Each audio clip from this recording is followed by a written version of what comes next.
El mundo se está dividiendo, Estados Unidos versus Irán. Esto ya no es solo un conflicto entre dos países. El mundo está empezando a dividirse. Y cuando eso ocurre, la historia nos ha demostrado que algo mucho mayor puede comenzar. Piénsalo por un segundo. Cada vez que en la historia moderna dos bloques de poder comenzaron a alinearse en lados opuestos, el resultado nunca fue simplemente tensión. El resultado fue guerra. Fue crisis. Fue un reordenamiento completo del mundo tal como lo conocíamos. Y hoy, mientras hablamos, ese proceso está ocurriendo de nuevo. En tiempo real. Estamos viendo cómo países que antes preferían la neutralidad están siendo presionados a tomar partido. Vemos cómo alianzas que parecían sólidas se están fracturando. Y vemos cómo el conflicto entre Estados Unidos e Irán, que muchos pensaban era solo un problema regional, está empezando a jalar los hilos de toda la geopolítica global. Quédate conmigo hasta el final de este vídeo, porque lo que vamos a analizar hoy es exactamente eso, cómo llegamos hasta aquí, qué está pasando en los bastidores y qué puede pasar después. Para entender lo que está ocurriendo hoy, hay que entender que esta no es una tensión nueva. Es una tensión que lleva décadas acumulándose. Todo comienza mucho antes de los titulares recientes. En 1979, con la revolución islámica en Irán, las relaciones entre Teherán y Washington colapsaron de manera dramática. La toma de rehenes en la embajada estadounidense, el apoyo de Estados Unidos a Irak durante la guerra de los años 80, las sanciones económicas, la salida del acuerdo nuclear en 2018.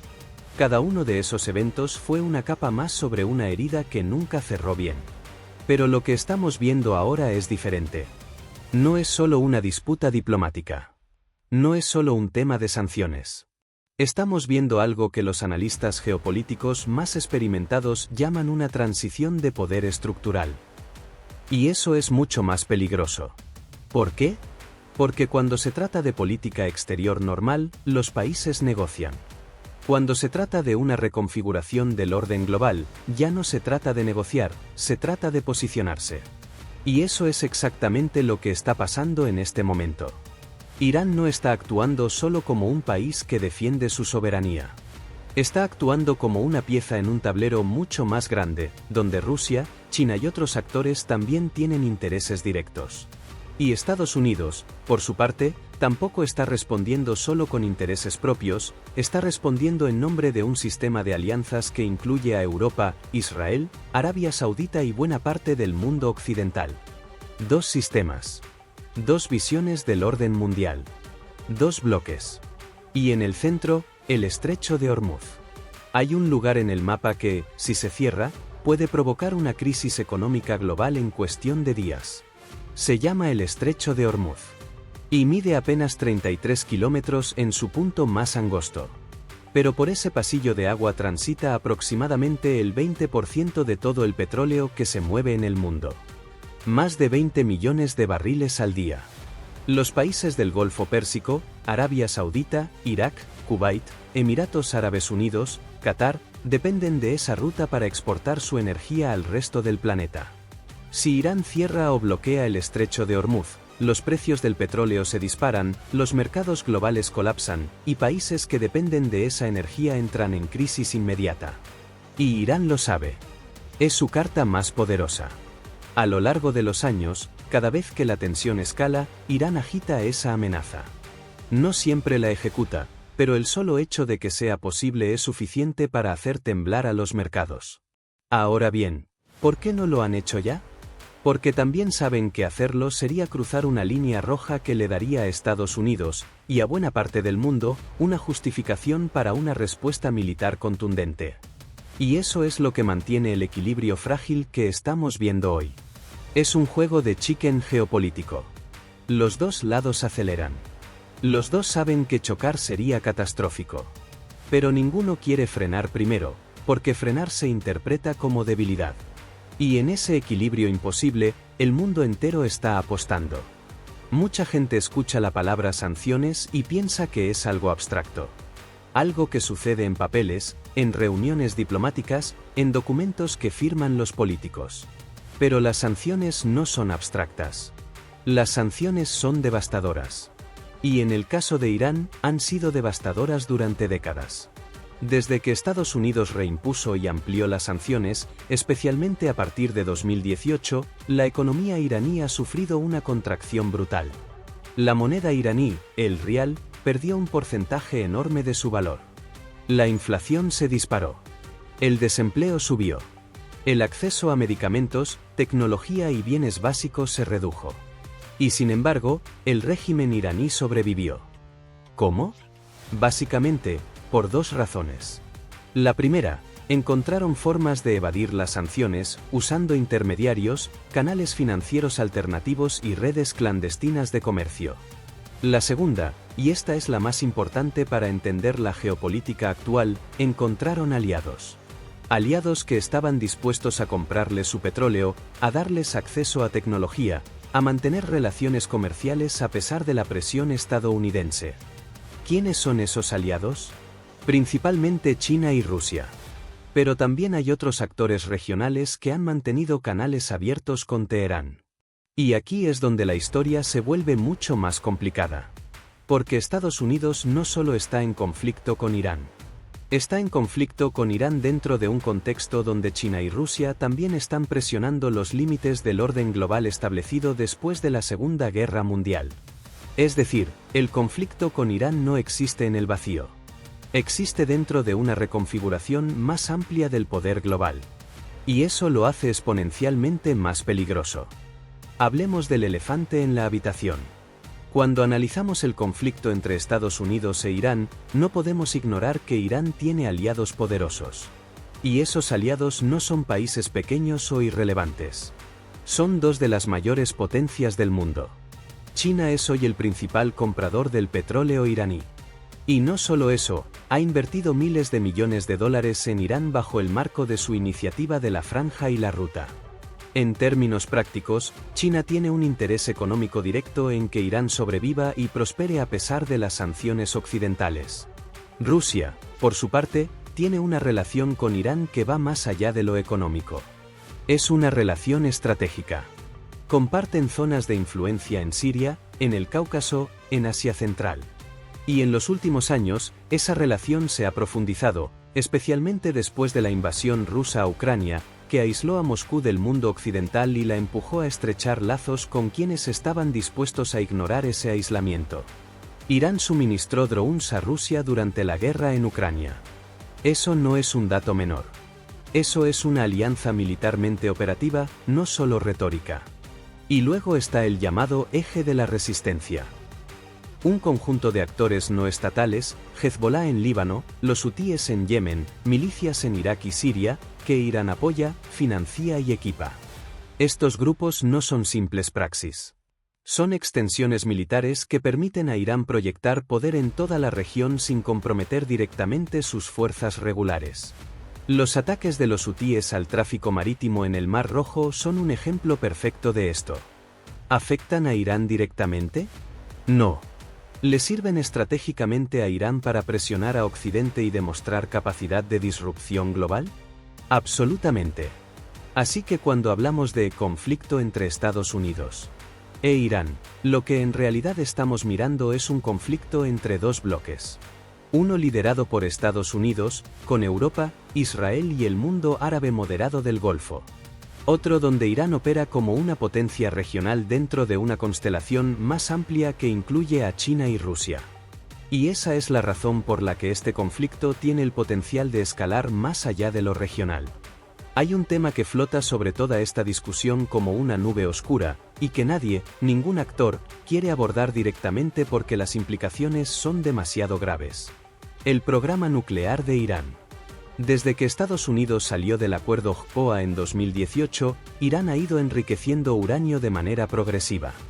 Los reportes del OIEA, el Organismo Internacional de Energía Atómica, indican que Irán ha enriquecido uranio a niveles que se acercan peligrosamente a los necesarios para fabricar un arma nuclear. ¿Tienen ya una bomba? Los servicios de inteligencia occidentales dicen que no. Pero también dicen que la distancia temporal entre no tienen la bomba y pueden tener la bomba se ha acortado dramáticamente. Y eso cambia completamente el cálculo estratégico para todos los actores en juego. Para Israel, un Irán nuclear es una amenaza existencial. No metafórica, literal. Y eso explica por qué Israel ha llevado a cabo operaciones de sabotaje contra instalaciones nucleares iraníes, ha eliminado a científicos nucleares y ha presionado a Estados Unidos para que mantenga una postura máxima de presión. Para Estados Unidos, un Irán nuclear significaría el fin de la no proliferación en toda la región. Arabia Saudita, Turquía, Egipto, todos tendrían incentivos propios para desarrollar sus propios programas nucleares.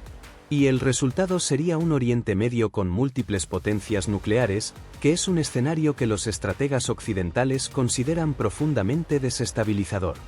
Para China y Rusia, paradójicamente, tampoco es ideal, pero lo consideran menos urgente que contener el poder estadounidense en la región. Y para Irán, la bomba es el seguro de vida definitivo. Miren lo que pasó en Libia cuando Gaddafi desmanteló su programa nuclear. Miren lo que pasó en Irak cuando resultó que no tenía armas de destrucción masiva. La conclusión que Irán y Corea del Norte sacaron de esos episodios fue clara: tener la bomba es lo único que te protege del cambio de régimen por fuerza extranjera. Entonces tenemos una ecuación casi imposible. Irán quiere la bomba como garantía de supervivencia. Estados Unidos e Israel no pueden aceptar que Irán tenga la bomba. Y ninguno de los dos puede simplemente rendirse. Es una paradoja de seguridad clásica. Y en este momento no hay una salida diplomática clara. Pero la historia no se escribe solo con armas y sanciones. También se escribe en pasillos diplomáticos, en reuniones de alto nivel, en conversaciones que no llegan a los titulares. Y en este momento, esa diplomacia secreta está trabajando horas extra. Por un lado, hay señales de que algunos canales de comunicación entre Washington y Teherán siguen abiertos, aunque sea de manera indirecta. Países como Qatar, Omán y Suiza han funcionado históricamente como intermediarios. No es una negociación formal, pero es una forma de evitar que el malentendido se convierta en incidente. Por otro lado, los aliados de Estados Unidos están siendo presionados a coordinar sus posiciones. La Unión Europea, que históricamente ha mantenido una postura más moderada con Irán, con la esperanza de preservar el acuerdo nuclear, está siendo empujada hacia posiciones más duras. ¿Por qué? Porque los mismos drones iraníes que se usaron en Ucrania golpearon ciudades europeas en términos geopolíticos. Los ataques en el Mar Rojo afectan directamente el comercio europeo, que depende enormemente del Canal de Suez. Europa ya no puede pretender que esto es un problema lejano. Y en el Golfo Pérsico, el panorama es aún más complejo. Arabia Saudita y los Emiratos Árabes Unidos, que firmaron los acuerdos de Abraham y normalizaron relaciones con Israel, se encuentran en una posición incómoda. Quieren la estabilidad regional. Quieren que Irán no tenga bomba. Pero también tienen sus propias relaciones económicas con China, y no quieren verse completamente atrapados en una lógica de bloques que los obligue a elegir entre Washington y Beijing. Es la versión geopolítica de tener un pie en dos barcos que se están alejando. Y luego está el caso fascinante de Turquía. Miembro de la OTAN, pero con relaciones funcionales con Rusia e Irán. Turquía ha sido uno de los actores que más ha usado este espacio intermedio para maximizar su influencia. No está con los buenos ni con los malos. Está con sus propios intereses. Y en este momento, eso la convierte en uno de los actores más relevantes y más difíciles de leer. Seré directo. Lo que estamos describiendo tiene un precedente histórico muy preciso. Y ese precedente debería ponernos en alerta máxima. En 1914, el mundo era relativamente próspero, relativamente globalizado para los estándares de la época, y la mayoría de la gente asumía que no habría una guerra grande porque sería demasiado costosa para todos. Y sin embargo, el asesinato de un archiduque austríaco en Sarajevo activó un mecanismo de alianzas y obligaciones mutuas que en cuestión de semanas convirtió un incidente regional en la Primera Guerra Mundial. El mecanismo de las alianzas. Eso es lo que hace que los conflictos locales se conviertan en guerras mundiales. No la mala intención de un solo actor, sino la lógica interna de los bloques que obliga a cada parte a responder, escalar, no ceder. ¿Estamos en ese punto hoy? No exactamente. Pero los ingredientes están presentes. Tenemos dos bloques en formación. Tenemos una zona de conflicto activo donde las líneas son difusas. Tenemos actores no estatales cuyas acciones pueden provocar respuestas que no estaban planificadas. Tenemos armas nucleares en la ecuación. Y tenemos una comunicación imperfecta entre las grandes potencias, que en momentos de crisis es exactamente lo más peligroso. Recordemos la crisis de los misiles de Cuba en 1962. El mundo estuvo a horas, quizás minutos, de una guerra nuclear. ¿Qué lo evitó? En gran parte, la comunicación directa entre Kennedy y Khrushchev. La llamada del teléfono rojo. La decisión de dos líderes de no escalar. ¿Tenemos hoy esos canales de comunicación funcionando entre las potencias involucradas? La respuesta honesta es, no con la misma claridad. Y eso es profundamente preocupante. Hay otro espejo histórico que vale la pena mirar. La tensión entre bloques en la década del 30 del siglo XX, que precedió a la Segunda Guerra Mundial. Italia se acercó a Alemania. Japón se acercó al eje. La Unión Soviética firmó un pacto de no agresión con los nazis. El mundo democrático respondió tarde y de manera descoordinada. La moraleja no es que la historia se repite literalmente. La moraleja es que cuando los bloques se forman, la lógica de esos bloques empieza a dominar por encima de la voluntad de los líderes individuales. Y esa lógica tiene tendencia a escalar. Para entender lo que puede pasar, hay que preguntarse algo que los medios rara vez hacen bien. ¿Qué quiere cada actor realmente? No lo que dicen que quieren. Lo que realmente quieren. Estados Unidos quiere varias cosas simultáneamente y a veces contradictorias. Quiere que Irán no tenga bomba nuclear. Quiere preservar el flujo de petróleo por el estrecho de Hormuz. Quiere mantener su liderazgo en el Medio Oriente sin comprometer demasiadas tropas. Y quiere que sus aliados, Israel, Arabia Saudita, los Emiratos, perciban que el paraguas de seguridad estadounidense sigue siendo creíble. El problema es que esos objetivos a veces chocan entre sí. Irán quiere sobrevivir como régimen. Eso es lo primero, lo segundo y lo tercero. Todo lo demás es instrumental. Las capacidades nucleares son un seguro. La red de praxis es una forma de proyectar poder sin exponerse. La retórica antioccidental es una herramienta de cohesión interna. Si el régimen iraní pensara que puede sobrevivir aceptando un acuerdo, probablemente lo aceptaría. El problema es que no confía en que las garantías occidentales sean reales. Israel quiere una sola cosa de manera absoluta, que Irán no tenga la bomba. Todo lo demás es secundario. Y por eso Israel tiene el umbral de acción más bajo y el menor apetito por la diplomacia lenta. China quiere estabilidad económica, acceso al petróleo del Golfo y que Estados Unidos no pueda proyectar una presencia militar dominante en Asia. Irán es útil como un actor que mantiene ocupado y complicado el tablero de Oriente Medio para Washington. Pero China no tiene interés en una guerra regional que desestabilice sus propias rutas de suministro. Rusia quiere que Occidente esté ocupado en múltiples frentes simultáneamente. Un Oriente Medio en tensión es conveniente para Moscú porque distrae recursos y atención política que de otra manera se concentrarían en Ucrania. Pero tampoco quiere una guerra total que redibuje el mapa de una manera que no pueda controlar. Cuando descompones así los intereses reales de cada actor, lo que ves es algo inquietante. Casi nadie quiere una guerra grande. Pero casi todos tienen incentivos para seguir escalando moderadamente. Y esa escalada moderada y continua tiene una tendencia histórica a escapar del control de quienes la inician. Mucha gente en América Latina puede escuchar todo esto y pensar, ese es un conflicto lejano.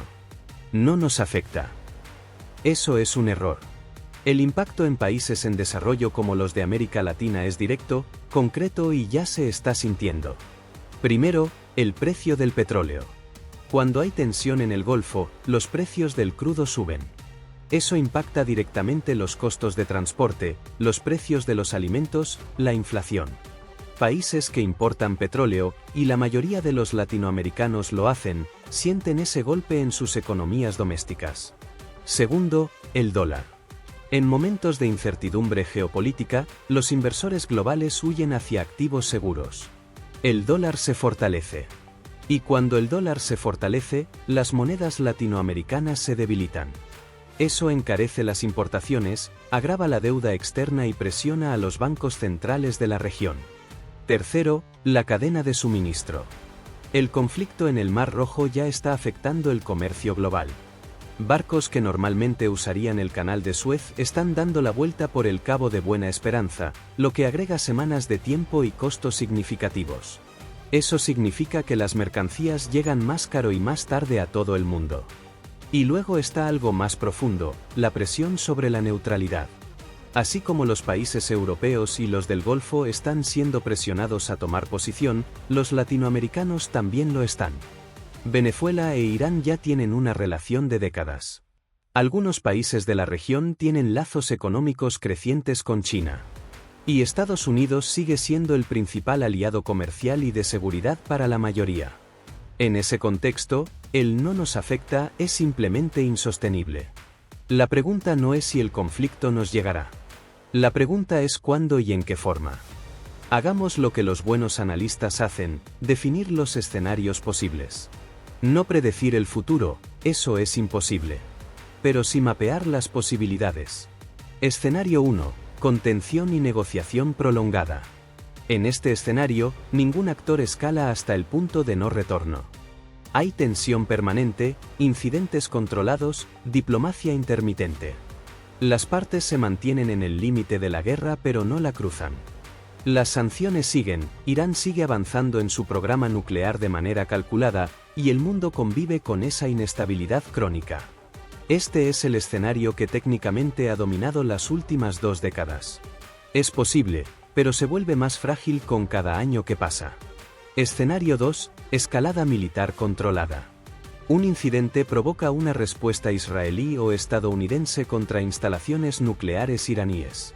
Irán responde con sus praxis, Hezbollah, milicias en Irak, los hutíes.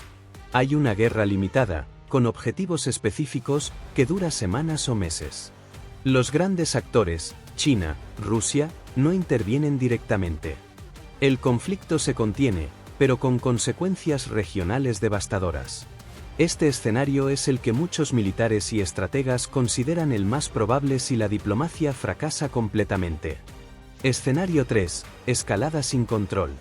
Aquí es donde los historiadores se ponen nerviosos.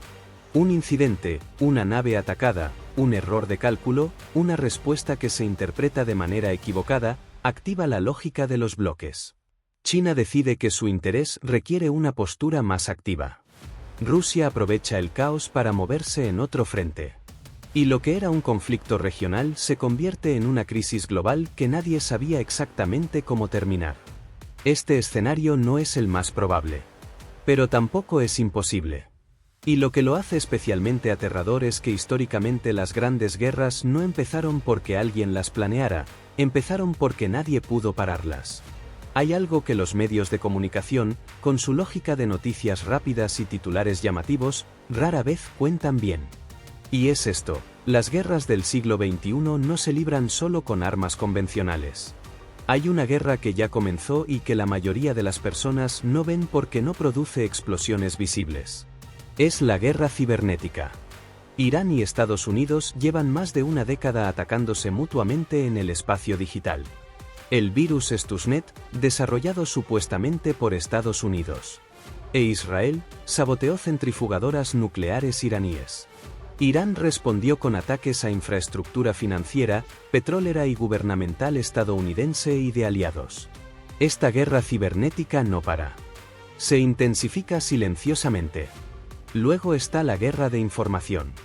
Las redes sociales se han convertido en un campo de batalla narrativo donde cada actor busca construir legitimidad, deslegitimar al adversario y movilizar a su base interna. Irán es relativamente sofisticado en esto. Tiene operaciones de influencia en múltiples idiomas, incluyendo el español, apuntando a audiencias latinoamericanas. Y está la guerra económica que ya describimos, las sanciones, las represalias, los mecanismos para evadir el sistema financiero occidental. SWIFT, el petrodólar, el sistema de pagos internacionales, todo eso es un campo de batalla donde se libra una guerra que muchos no ven pero que tiene consecuencias concretas para millones de personas. Lo que hace a este momento histórico especialmente complejo es que el conflicto ya no es solo entre estados. Es multidimensional. Ocurre simultáneamente en el espacio físico, el espacio digital, el espacio financiero y el espacio informacional.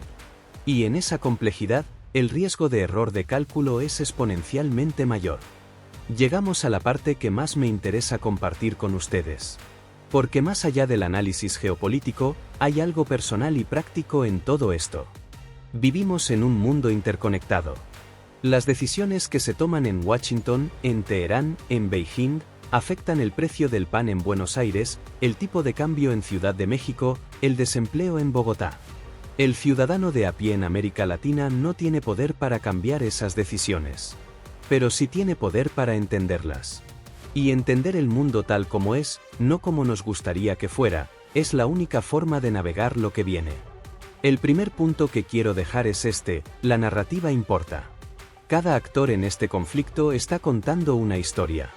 Estados Unidos cuenta la historia de la democracia contra el autoritarismo, de la seguridad regional contra el terrorismo patrocinado por el Estado. Irán cuenta la historia de la soberanía nacional, de la resistencia al imperialismo, del derecho a desarrollarse sin interferencia externa. Ninguna de esas narrativas es completamente falsa. Y ninguna es completamente verdadera. El trabajo del ciudadano informado es no tragarse ninguna de ellas enteras. El segundo punto: la escalada pocas veces viene anunciada. Los grandes conflictos de la historia rara vez tienen el cartel de "aquí empieza la guerra". Normalmente empieza con pequeños pasos que en su momento parecen razonables, medidos, justificados. Y solo en retrospectiva queda claro el camino que se tomó. Por eso el monitoreo continuo importa. Por eso canales como este importan. El tercer punto: hay espacio para la acción política y diplomática. El mundo que describe este vídeo no es inevitable.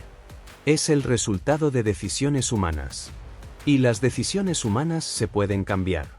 Ha habido momentos en la historia donde conflictos que parecían inevitables se evitaron gracias a la valentía, la creatividad y la voluntad de líderes que eligieron la diplomacia sobre el enfrentamiento. Ese espacio existe. No es amplio. Pero existe. Empezamos este vídeo diciendo que esto ya no es solo un conflicto entre dos países.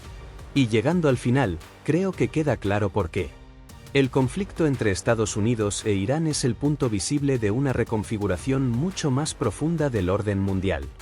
Es el síntoma de un momento histórico en que el sistema creado después de la Segunda Guerra Mundial, basado en instituciones como la ONU, el Banco Mundial, el FMI, y en el liderazgo estadounidense, está siendo desafiado por actores que quieren un mundo diferente. Ese desafío no es solo iraní. Es ruso. Es chino. Y en cierta medida, refleja el malestar de muchos países del sur global que sienten que el orden actual no los representa ni los beneficia equitativamente. La pregunta que la historia está formulando en este momento no es solo: ¿va a haber guerra entre Estados Unidos e Irán? La pregunta más grande es: ¿qué tipo de orden mundial va a emerger de esta transición?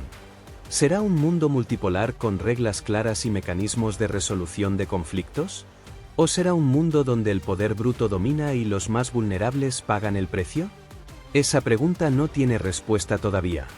Y nosotros, como ciudadanos, como personas que vivimos en ese mundo, tenemos un interés legítimo en la respuesta. El mundo ya no observa. El mundo se está posicionando. La pregunta es: ¿desde dónde lo estás mirando tú? Si este análisis te abrió los ojos, compártelo. Porque el acceso a información geopolítica de calidad no debería ser privilegio de unos pocos. Sígueme si quieres seguir entendiendo el mundo tal como es. Y déjame en los comentarios, ¿cuál de los tres escenarios crees que es más probable? Me interesa mucho lo que piensas. Hasta la próxima.